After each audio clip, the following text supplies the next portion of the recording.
utama bersumber dari bahasa Eropa. Kata padri diduga kuat berasal dari kata dalam bahasa Portugis atau Spanyol yaitu padre, yang artinya adalah ayah atau pendeta. Alasannya adalah karena ciri khas kaum padri yang selalu menggunakan jubah putih panjang, yang dalam pandangan bangsa Eropa mirip dengan pakaian rohaniawan Katolik. Sementara itu, teori kedua justru berakar dari dalam negeri sendiri. Kata padri bisa jadi merupakan perubahan dari kata pidi, yang merupakan nama sebuah daerah di Aceh. Hal ini dikarenakan kelompok ulama ini diketahui sering melakukan perjalanan untuk menuntut ilmu agama dan menunaikan ibadah haji. Sehingga mereka mungkin melalui atau singgah di pelabuhan Pidi dalam perjalanan spiritual mereka. Pada intinya, penyebab utamanya adalah benturan ideologi yang sangat tajam antara dua kelompok, yaitu kaum padri dan kaum adat. Di satu sisi, kaum padri yang terdiri dari ulama-ulama pembaharu seperti Haji Miskin, Haji Piobang, dan Haji Sumanik bercita-cita untuk memurnikan praktik keagamaan dan sosial di Minangkabau. Mereka dengan tegas menuntut penghapusan total praktik adat yang mereka anggap bertentangan dengan syariat Islam. Salah satu contoh benturan paling nyata adalah sistem kekerabatan matrilineal. Dalam sistem ini, harta pusaka di Minangkabau diturunkan melalui garis ibu. Namun, kaum padri menolak sistem ini karena dianggap bertentangan dengan hukum waris Islam atau faraid. Di sisi lain, bagi kaum adat, tuntutan reformasi dari kaum padri ini bukanlah sekadar urusan agama belaka, melainkan ancaman langsung yang berusaha merombak total struktur sosial, ekonomi, dan politik yang telah mapan selama berabad-abad. Benturan ideologi yang terus memanas ini pada akhirnya tidak dapat lagi dibendung dan meledak menjadi kekerasan terbuka. Kekalahan yang diderita oleh kaum adat ternyata membuka babak baru yang justru lebih kelam dalam konflik ini, yaitu dengan campur tangan Belanda. Pada tahun 1821, kaum adat yang merasa terdesak akhirnya memutuskan untuk meminta bantuan kepada Belanda. Sementara itu, di sisi lain, Belanda justru melihat konflik internal ini sebagai sebuah peluang emas untuk memperluas kekuasaan kolonial mereka di Sumatera Barat. Lalu, timbul pertanyaan, mengapa Belanda lebih memilih bersekutu dengan kaum adat dan bukannya kaum padri?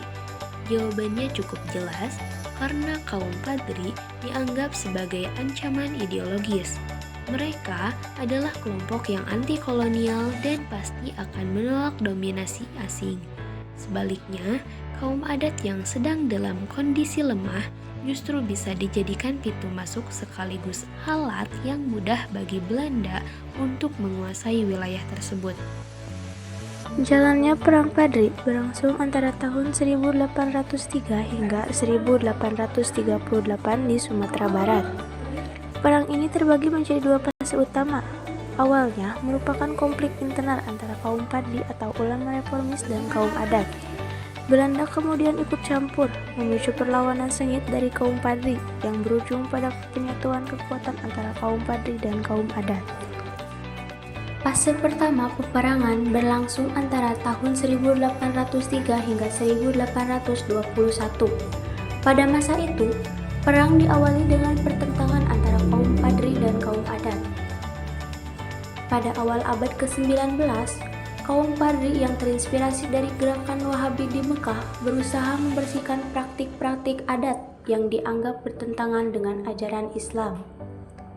Sementara itu, kaum adat menolak perubahan ini dan puncak konflik terjadi ketika kaum padri menyerang kerajaan Pagaruyung pada tahun 1815.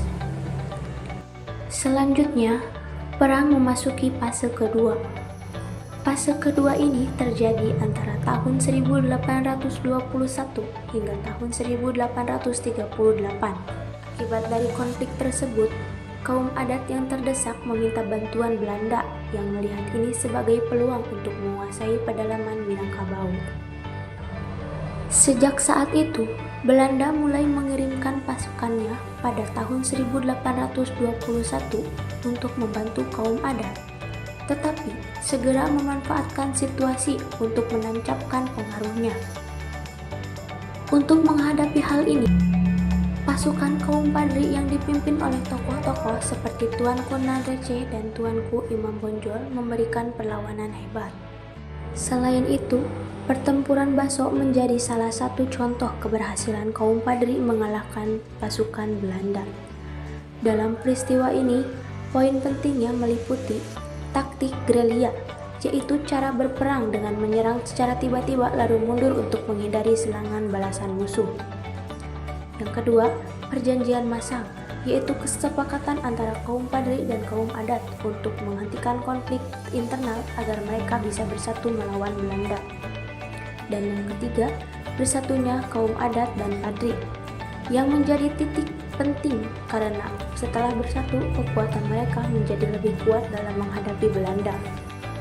Strategi perlawanan yang diterapkan oleh kaum Padri dan kaum adat adalah melakukan serangan dari hutan secara mendadak, lalu membangun benteng-benteng kuat, terutama benteng Bonjol yang menjadi pusat pertahanan kaum Padri.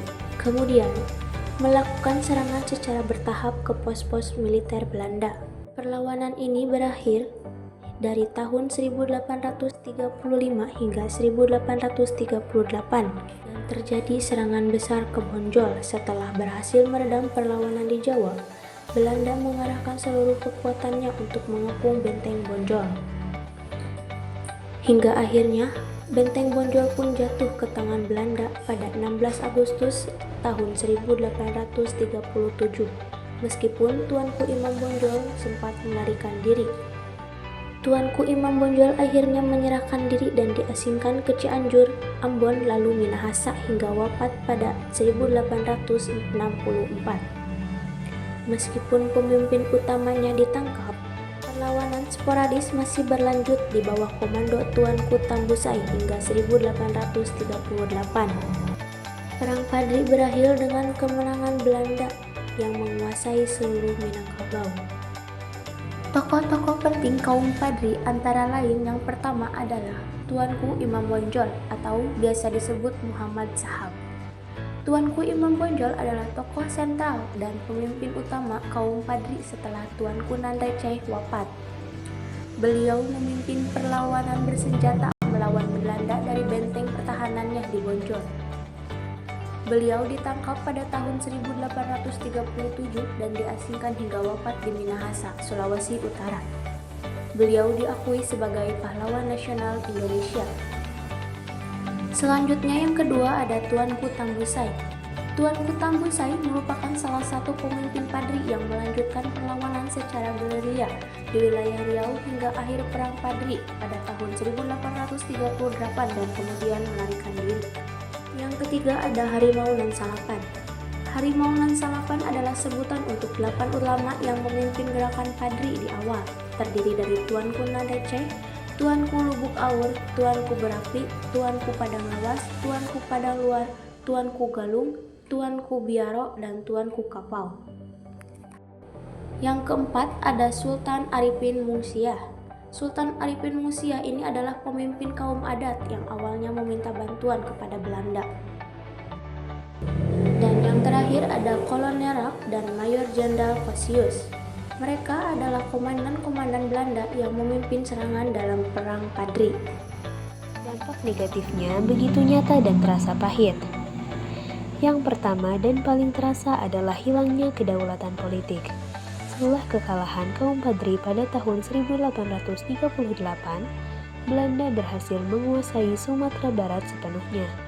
Bumi Minangkabau yang sebelumnya merdeka akhirnya jatuh sepenuhnya ke dalam cengkraman kolonialisme Belanda.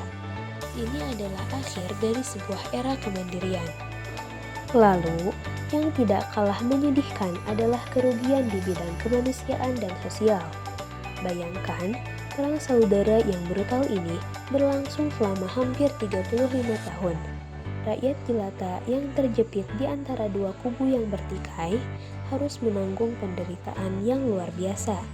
Belum lagi, setelah perang usai, penderitaan itu berlanjut di bawah aturan-aturan Belanda yang kejam seperti kerja paksa atau rodi. Namun, dari reruntuhan dan abu konflik, muncul juga hal-hal positif yang justru membentuk wajah Minangkabau modern. Inilah sisi lain dari sejarah yang patut kita syukuri. Dampak positif yang paling utama adalah konsolidasi ideologi yang permanen.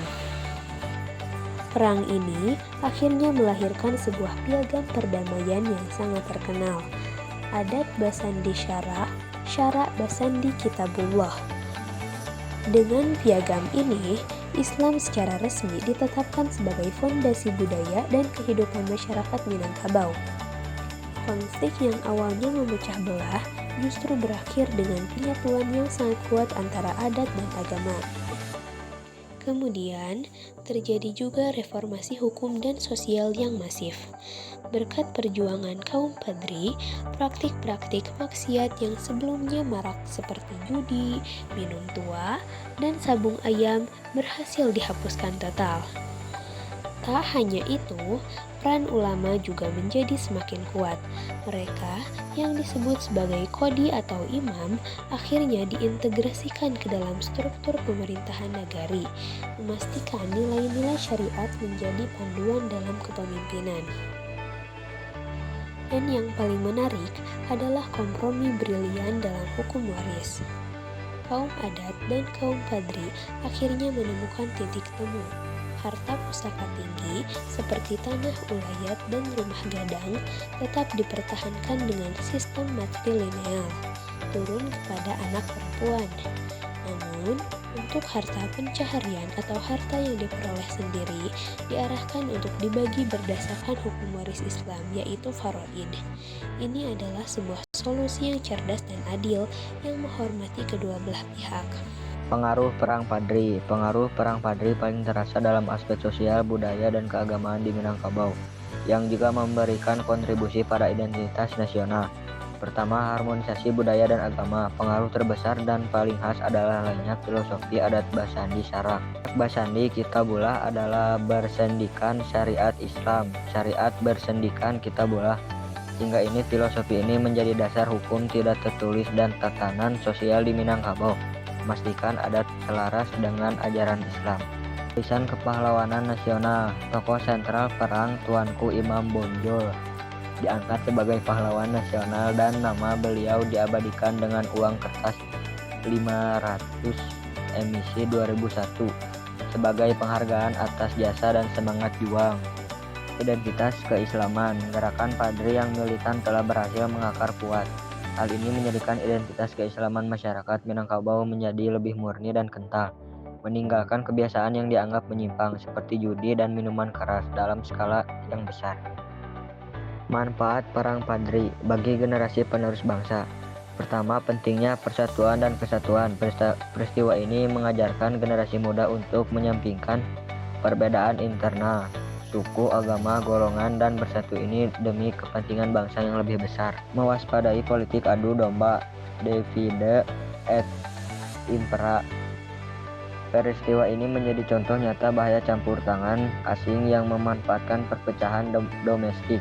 Generasi penerus bangsa harus kita kritis dan waspada terhadap segala bentuk upaya atau propaganda yang bertujuan memecah belah bangsa. Meneladani integritas dan patriotisme.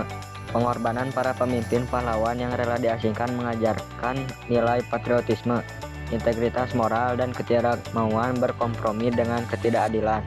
Sebuah modal penting untuk menjadi pemimpin bangsa yang berkarakter. Hargai jasa para pahlawan. Mempelajari Perang Padri menumbuhkan rasa hormat dan terima kasih atas pengorbanan para leluhur yang telah berjuang demi kemerdekaan dan kedaulatan, serta memicu semangat untuk menjaga warisan bangsa.